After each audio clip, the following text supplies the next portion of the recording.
সময়ের সবচেয়ে বড় সমস্যার মধ্যে পড়ছে এখন প্রবাসীরা। কোনো ঘোষণা ছাড়া এমআরপি পাসপোর্ট বন্ধ করাতে প্রবাসীরা এই মুহূর্তে সবচেয়ে বড় সমস্যার সম্মুখীন হচ্ছে।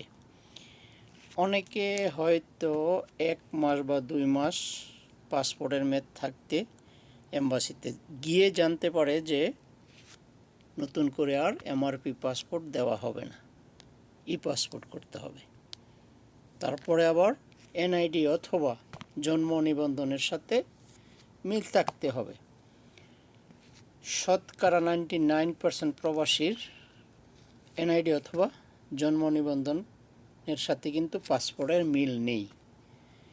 এই কাজটা বিগত সরকার খুব সুপরিকল্পিতভাবে করে গেছে, যাতে এ বাঙালি জাতি আগামী 50 বছর পর্যন্ত ওই সরকারের কথা মনে রাখে। ঠিক আছে, যাই হোক গাইস, আমি আগে 2 দিন গিয়েছি। আজকে আমার ডেট ফিঙ্গারের, এই যে দেখুন 22 এপ্রিল।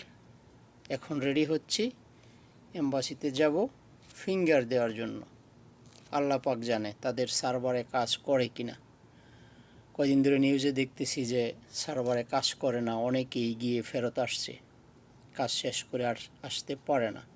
তবে আজকে আমি যাচ্ছি, আল্লাহ পাক জানে আমি আমার কাজটা শেষ করে আসতে পারবো কিনা। যদি আসতে পারি তাহলে আলহামদুলিল্লাহ, এসে আমি আর একটা ভিডিও আপলোড দেব। খোদা হাফেজ।